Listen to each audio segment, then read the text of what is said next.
24 lutego 2022 roku. Dla wielu ludzi w Ukrainie tego dnia czas się zatrzymał, a życie, jakie znali, przestało istnieć. Od tak, tego dnia rozpoczęła się brutalna i bezwzględna inwazja Rosjan na ich kraj. Rozpętało się piekło, które pochłonęło dziesiątki tysięcy istnień. Miliony przerażonych mieszkańców Ukrainy, bojąc się o własne życie, zostało zmuszonych do ucieczki z własnego kraju. Tego samego dnia, już kilka godzin później, w Polsce rozpoczęła się pomoc humanitarna na skalę tak wielką, że reszta świata nie mogła wyjść ze zdumienia. Jednoczący się Polacy, rezygnując z wygodnej codzienności, ruszyli z pomocą na wschodnią granicę, zapewniając uchodźcom ciepło, jedzenie i schronienie. Już kilka dni później cała Polska tętniła chęcią pomocy dla sąsiadów, których przyjmowano pod swoje dachy, robiąc przy tym wszystko, by odzyskali w sercach spokój. Przed Wami świadectwo bohaterstwa zrodzonego w jednej chwili, ponad podziałami, w tysiącach polskich serc. To historia o kraju, który w niespełna 1 miesiąc stał się domem dla ponad 2 milionów ukraińskich gości. To historia o Was, o nas. To polska strona wojny. Część pierwsza. W drodze na granicę. Zaczęło się od tego, że wojna wybuchła, to jest oczywiste, a ja siedząc na lotnisku w Oslo dostałem na Facebooku dużo wiadomości. Znajomi pytali, czy ktoś jedzie pod granicę, bo są ludzie potrzebujący. Zaczęło dochodzić do nas informacje o tych wielkich falach ludzkich, które stoją na przejściach w kilometrowych kolejkach, pieszo często, i że potrzebny jest transport. A że mamy naszego teatralnego 8-osobowego busa, stwierdziłem, że to nie może stać pusty. I zajechaliśmy za pierwszym razem, otworzyłem bagażnik i oni, Boże, no to się przyda, wszystko się przyda. A czego potrzebujecie? Wszystkiego potrzebujemy. Samochód zapakowany, jedziemy po drugiego kierowcę, kolegę Michała, który ze mną jedzie do granicy. W Warszawie po drodze weźmiemy jeszcze dodatkowe rzeczy zebrane tam przez ludzi i lecimy.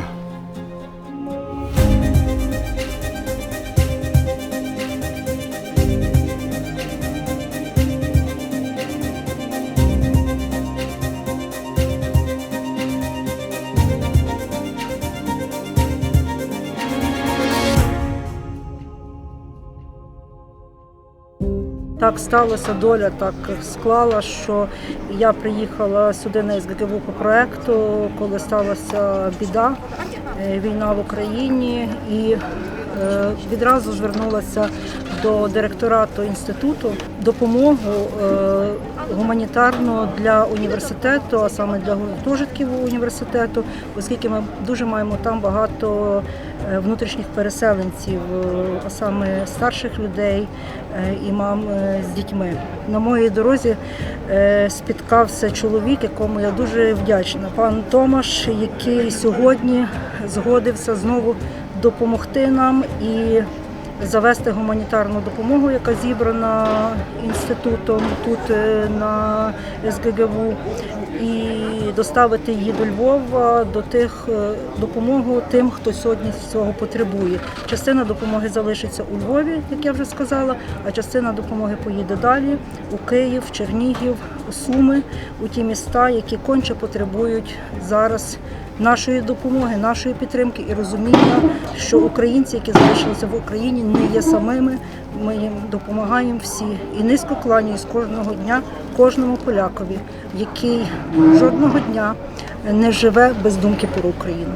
Дякую.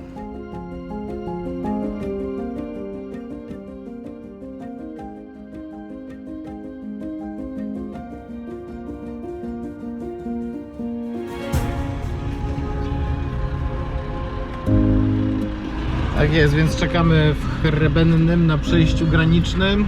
Widzę, że po stronie polskiej naprawdę wszystko jest mega skoordynowane. Nie ma zamieszania, nie ma tłoku jakiegoś strasznego. Widać, że wszyscy sobie tutaj radzą świetnie, służby też. Jesteśmy 100 metrów od Ukrainy. Widzimy same dzieci, same kobiety. Wszyscy tutaj czekają, ale widzę, że namioty, to wszystko działa.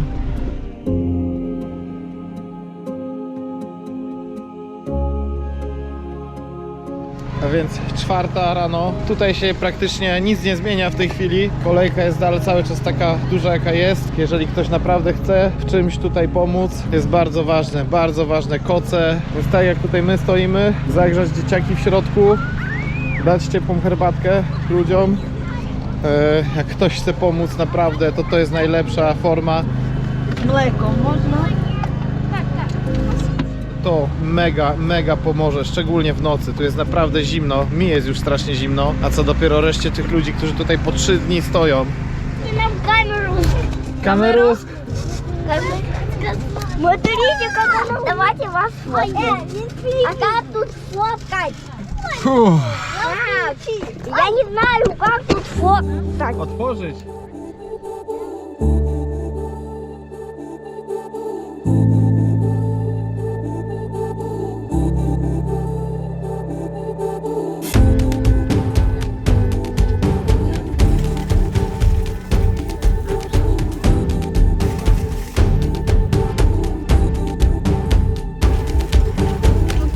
Cześć, słuchajcie. Nie wiem od czego mam zacząć. Nie wiem co mam wam powiedzieć. Nie wiem czy to co robię i mówię ma sens. Nic nie wiem. Powiedz, żeby ludzie, którzy idą do Polski, żeby sprawdzali gdzie jest mały ruch i małe kolejki. А ті, хто з України їдуть до Польщі, будь ласка, перевірте, де є найменша черга, де можна пошвидше перейти, де найбезпечніше. Тоді переходьте. W momencie, kiedy to wszystko się zaczęło, zacząłem też czytać informacje, które są w internecie. Jak czytałem niektóre wpisy na grupach, to aż serce się rozkładało na kawałki. No i stwierdziłem, że chcę pomóc. Dużo osób stwierdziło, że chcą pomóc. Będąc tam na miejscu, też tam nie było przestrzeni do tego, żeby pisać. Nie było czasu, żeby notatkę na telefonie zrobić. Łatwiej mi było po prostu nagrać taką notatkę w formie wideo. Stwierdziłem, że dodawanie filmów ułatwi mi agregowanie tych informacji, ze względu na to, że bardzo dużym problemem na początku był przekaz informacji, czyli z jednej strony aktualność tych danych, które są przekazywane, a z drugiej strony ich rzetelność.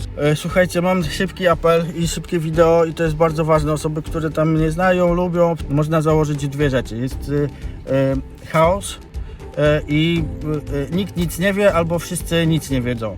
Żeby nie było, ja nikogo nie krytykuję, tu nikt nikogo nie ma prawa krytykować, bo tu każdy robi coś dobrego. Tu chodzi o to, żeby ta pomoc była zajebiście mądra i zajebiście skoordynowana. I teraz ja się raz śmieję, raz płaczę, także już się wypłakałem, także teraz nie będę się śmiał. Pęd i ilość ludzi, wszystkiego tego, co tam się działo, powodowało, że pewne informacje czasami źle są przekazywane dalej. Tutaj też zobaczyłem taką swoją rolę, że mogę to uporządkować, zebrać informacje od pograniczników, przekazać tę informację dalej do internetu i to też był taki jeden z moich celów wyjazdu. Od 30 godzin nic innego nie robię, tylko jestem na przejściach granicznych, tych, które mam po kolei. Nie przywoźcie rzeczy bez sensu, nie przywoźcie rzeczy, jeżeli nie macie czasu na znalezienie ludzi, którzy im potrzebują. Ja dzisiaj od 20 godzin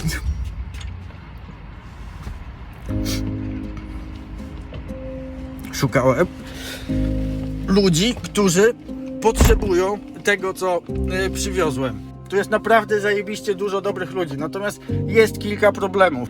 Zaufali mi. Trzeba przyznać, że mi zaufali, z moim wyglądem to jest super. Żeby nie jechać z pustym samochodem, stwierdziłem, że załaduję go czym się da. Za Warszawą podjąłem decyzję, że jadę w kierunku Lublina, a w Lublinie podjąłem decyzję, że jadę w kierunku Dorochuska. Tak jak zakładałem wyjazd na 1, max 2 dni, no siedziałem tam non-stop chyba przez 4. Na jednym z tych przejść granicznych dziennikarze sobie zrobili rewię mody, bo tam każdy miał czas, każdy się wygrzewał na słonku, tam nie było dużo uchodźców. Natomiast już tak od niechcenia podjechałem do Dołchobyczowa, to była godzina 20, 21. Pogranicznicy świeżo odprawili 3 czy 4 autokary z uchodźcami. Było bardzo zimno, była bardzo duża wilgotność i tam było, nie wiem, 500 osób, które marzły na dworze. Było, nie wiem, z 50 metrów kwadratowych powierzchni koców, ubrań. To wszystko na dworze wilgocią przesiąknęło i można było się w tym kąpać. Z drugiej strony ci uchodźcy byli tak nieufnie nastawieni do Polaków, tak się nas bali, że jeżeli był ktoś zmarznięty i dawałeś mu rosół albo coś innego, to on się bał tego wziąć, bo nie wiedział, czemu ty to robisz. Bo to jest fajnie, że zrobiliśmy pospolite ruszenie.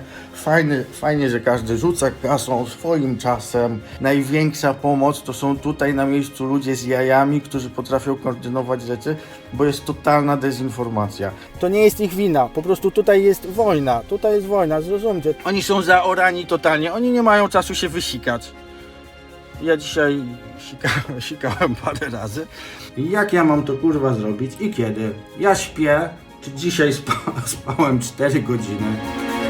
Тут дуже безпечно, тут стоять багато людей, поляків, які раді нам допомогти, нам допомагають. Тут є теплий чай, кава, є пледики, тут дають їсти, тобто все безпечно, все дуже комфортно. І люди тут приємні, готові допомогти, тут є транспорт, відвозять куди потрібно і головне безкоштовно. Привіт, Україна!